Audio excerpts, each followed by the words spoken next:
बिस्मिल्लाहिर्रहमानिर्रहीम। अस्सलाम वालेकुम दोस्तों, कैसे हैं आप लोग?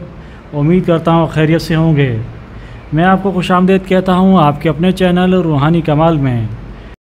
व्यूवर्स, मेरी आपसे गुजारिश है कि अगर आप हमारे चैनल पे नए हैं तो हमारे चैनल को सब्सक्राइब करें। सब्सक्राइब के बटन के साथ बेल आइकन का बटन ज़रूर दबाएँ ताकि हमारी नई आने वाली वीडियोज़ आप तक बआसानी पहुँच सकें। और साथ साथ वीडियोस को लाइक करें, शेयर करें, कमेंट्स बॉक्स में कमेंट ज़रूर करें ताकि आपके दिए हुए मशवरों को देखकर हम बेहतर से बेहतर वीडियो आप तक पहुंचा सकें। व्यूवर्स, आज का हमारा टॉपिक है आलम बरज़ख। मरने के बाद और क़यामत से पहले दुनिया और आखिरत के दरमियान एक और आलम है जिसको आलम बरज़ख कहते हैं।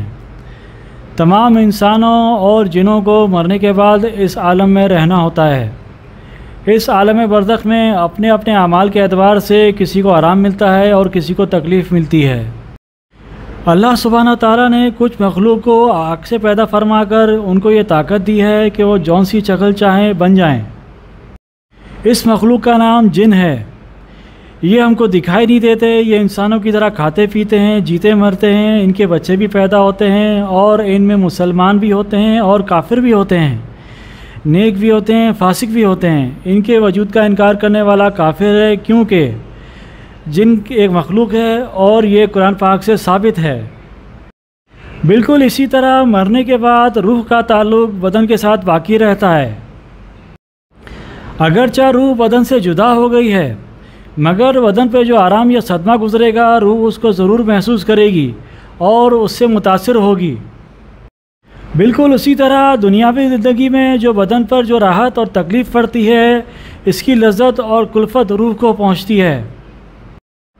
इसी तरह आलम बरज़ख में भी जो इनाम या अज़ाब बदन पर वाक़ होता है, उसकी लज्जत और तकलीफ़ रूह को पहुंचती है। मरने के बाद मुसलमानों की रूहें इनके दर्जात के एतबार से मुख्तलिफ़ मकामात में रहती हैं। बाज़ की रूहें ज़मज़म शरीफ के कुएँ में, बाज़ की आसमान और ज़मीन के दरमियान में, बाज़ की आसमानों में और बाज़ की अर्श के नीचे कंदीलों में और बाज़ आला अलीयीन में। मगर रूहें कहीं भी हों, अपने जिस्मों से बदस्तूर इनका ताल्लुक़ रहता है। जो कोई इनकी कब्र पर आए वो इनको देखते और पहचानते हैं और इनकी बातों को सुनते हैं। बिल्कुल उसी तरह काफिरों की रूहें भी बाज़ इनके मरघट या कब्र पर रहती हैं। बाज़ की यमन के एक नाला बरहूत में, बाज़ की सातों ज़मीन के नीचे, बाज़ की सिजीन में। लेकिन दोस्तों, रूहें कहीं भी हों, इनके जिस्मों से इन रूहों का ताल्लुक़ बरकरार रहता है। चुनाचा जो उनके मरघट पे गुज़रे या उनकी कब्र पर आए उसको देखते हैं, पहचानते हैं और उनकी बातों को वाज़ेह तौर सुनते हैं। दोस्तों, हो सकता है आपके मुशाहिदे में ये बात आई हो या आपने ये बात सुनी हो कि मरने के बाद रूह किसी दूसरे बदन में चली जाती है, ख्वाह वो किसी आदमी का बदन हो या किसी जानवर का, जिसको फ़िलासफ़ी ज़मान में तनासुख और हिंदू काफर आवागौन कहते हैं। दोस्तों, ये ख्याल और तासुर बिल्कुल गलत, बातिल और इसका मानना कुफ्र है। जब आदमी मर जाता है तो उसे दफन कर दिया जाता है।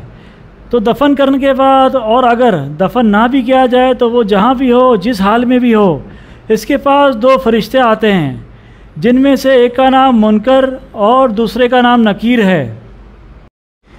ये दोनों फरिश्ते मुर्दे से सवाल करते हैं कि ए बंदे, बता तेरा रब कौन है, तेरा दीन क्या है। और हज़रत मोहम्मद मुस्तफ़ा सल्लल्लाहु ताला अलैहि वसल्लम के बारे में पूछा जाता है कि ये कौन हैं। दोस्तों, अगर मुर्दा ईमानदार हो, नेकोकार हो तो ठीक जवाब देता है कि मेरा रब अल्लाह सुब्हानहू ताला है, मेरा दीन इस्लाम है और हज़रत मोहम्मद मुस्तफ़ा सल्लल्लाहु ताला अलैहि वसल्लम अल्लाह सुब्हानहू ताला के रसूल हैं। चूँकि यह मुर्दा ईमानदार होता है, नेकोकार होता है, इसने दुनिया में अच्छे काम किए होते हैं, तो अल्लाह सुब्हानहू ताला की कुदरत से अल्लाह पाक के दो फरिश्ते इसके लिए जन्नत की तरफ एक खिड़की खोल देते हैं कि जहाँ से ठंडी ठंडी जन्नत की हवाएं और खुशबुएँ कब्र में आती रहती हैं और मुर्दा आराम व चैन के मज़े में पड़कर अपनी कब्र में सुख की नींद सोता रहता है। और अगर मुर्दा ईमानदार ना हो, नेकोकार ना हो और उसने दुनिया में अच्छे काम ना किए हों तो वो सब सवालों के उल्टे जवाब देता है और यही कहता है कि मुझे कुछ मालूम नहीं। और मुर्दे के इस जवाब के सिले में इसकी कब्र में दोज़ख की तरफ से एक खिड़की खोल दी जाती है और जहन्नम की गरम गरम हवाएं और बदबू कब्र में आती रहती है और मुर्दा तरह तरह के सख्त अज़ाबों में गिरफ़्तार होकर तड़पता और बेकरार रहता है और फरिश्ते मुनकर और नकीर उसको गर्ज़ों से मारते रहते हैं और इसके किए हुए बुरे अमाल से सांप और बिच्छू बनकर अज़ाब पहुंचाते रहते हैं। दोस्तों, यहाँ मैं एक बात आपको बताता चलूँ कि मुर्दे बातें भी करते हैं, मगर इनकी बातों को इंसानों के सिवा तमाम मखलूक जैसे जानवर वगैरह सुन सकते हैं, लेकिन इंसान इनकी बातों को नहीं सुन सकते। और रिवायात में है कि अगर कोई आदमी इनकी बात सुन भी ले तो वो बेहोश ही हो जाएगा। दोस्तों, इसीलिए कहते हैं कि दुनिया में रहकर अच्छे काम करने चाहिए।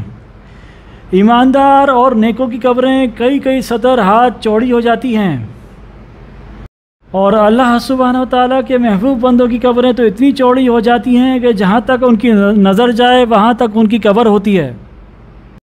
अस्तग़फ़िरुल्लाह अस्तग़फ़िरुल्लाह अस्तग़फ़िरुल्लाह। काफरों की और बाज़ गुनाहगारों की कब्रों को इस ज़ोर से दबाया जाता है और वो इस कदर तंग हो जाती हैं कि इधर की पसलियाँ उधर और उधर की पसलियाँ इधर हो जाती हैं। अल्लाह सुब्हानहू व तआला की ज़ात हमें अच्छे काम करने की तौफ़ीक दे, नेकोकार बनने की तौफ़ीक दे और अपने अज़ाब से बचाए। आमीन सुमा आमीन। दोस्तों, वो मिसाल तो आपने सुनी होगी कि कब्र का हाल तो मुर्दा ही जानता है।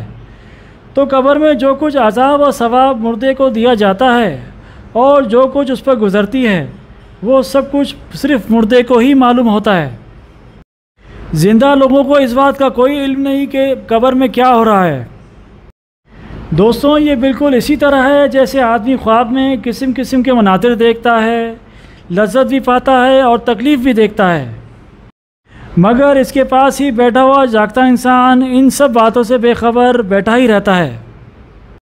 दोस्तों, अल्लाह पाक से दुआ है कि मुझे और आपको अच्छे काम करने की तौफ़ीक दे ताकि आखिरत के मामलात में हमारे लिए आसानी हो। दोस्तों, उम्मीद करता हूँ कि आपको हमारी कोशिश पसंद आई होगी, तो प्लीज़ हमारी वीडियोस को लाइक करें, शेयर करें, सब्सक्राइब करें और कमेंट्स करके ज़रूर बताएं कि आपको हमारी ये वीडियो कैसी लगी। अपना, दोस्तों का, रिश्तेदारों का और इर्द गिर्द के लोगों का ख्याल रखिएगा। अब मुझे इजाज़त दीजिए। अल्लाह हाफ़िज़।